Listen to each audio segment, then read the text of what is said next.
Governor জিজ্ঞেস করলেন কে সুড়ঙ্গ খুঁড়েছে। অ্যাকশনফ জানতো কিন্তু বলল না। সে রাতে অ্যাকশনফ বিছানায় গিয়েও ঘুমাতে পারছিল না। তার মাথায় ঘুরছিল একটাই কথা, আমি কি ঠিক করলাম? আমার কি ওকে ধরিয়ে দেওয়া উচিত ছিল? সেই সময় হঠাৎই কেউ একজন চুপ করে তার বিছানার পাশে এসে বসল। অ্যাকশনফ অন্ধকারেও চিনতে পারল সে ছিল মাকার সেমিওনিচ। অ্যাকশন বলল, তুমি এখানে কেন এসেছো? আমার কাছ থেকে আর কি চাও? মাকার চুপ করে রইল। অ্যাকশন উঠে বসলো, বলল, চলে যাও, নইলে পাহারাদার ডাকবো।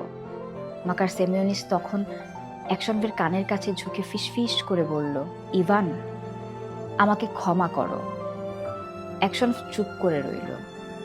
মাকার আবার বলল, সে রাতে আমি সেই ব্যবসায়ীকে খুন করেছিলাম আর তোমার ব্যাগে ছুরি রেখেছিলাম। তোমাকেও মেরে ফেলতে চেয়েছিলাম, কিন্তু বাইরে শব্দ শুনে জানালা দিয়ে পালিয়ে গিয়েছিলাম। অ্যাকশন এবারেও কিছু বলল না। মাকার বলল, তুমি আজ আমাকে ধরিয়ে দিতে পারতে, দিলে না। যখন দিলে না, তখন থেকে আমি আর থাকতে পারছি না। তোমার মুখ বারবার চোখের সামনে ভাসছে। তুমি ২৬ বছর কষ্ট করেছো আমার জন্য।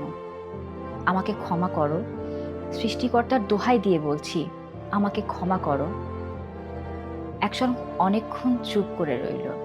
সে ভাবল সেই ২৬টা বছরের কথা, সেই বেত্রাঘাতের কথা, সেই শিকলের কথা, সেই বরফের কথা, স্ত্রীর মৃত্যুর কথা, বাচ্চাদের ভুলে যাওয়ার কথা।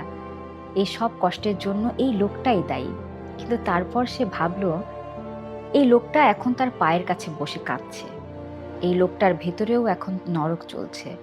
আর প্রতিশোধ নিলে কি সেই ২৬টা বছর ফিরে আসবে? অ্যাকশনের চোখে জল চলে এলো।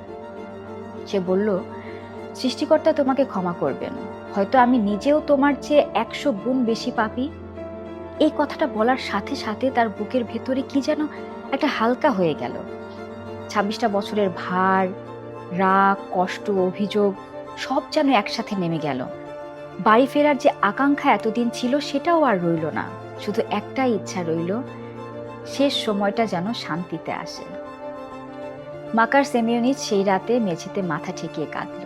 বলল, ইভান, আমি কর্তৃপক্ষের কাছে সব স্বীকার করব, তোমাকে মুক্ত করব, তুমি বাড়ি যাবে। অ্যাকশন বলল, কোথায় যাব? স্ত্রী নেই, বাড়ি নেই, বাচ্চারা আমাকে চেনে না, এই বুড়ো শরীর নিয়ে কোথায় যাব?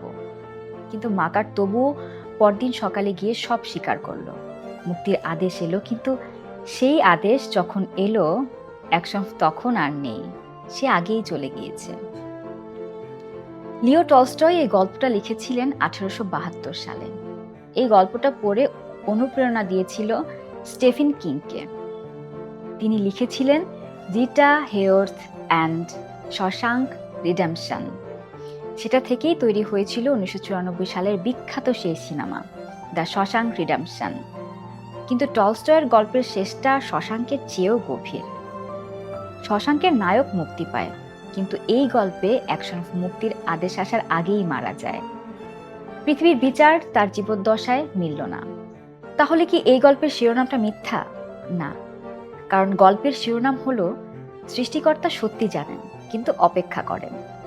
অ্যাকশন পৃথিবীর বিচার পাননি, কিন্তু তিনি পেয়েছিলেন এমন কিছু যেটা পৃথিবীর কোনো বিচার দিতে পারে না, তা হলো শান্তি।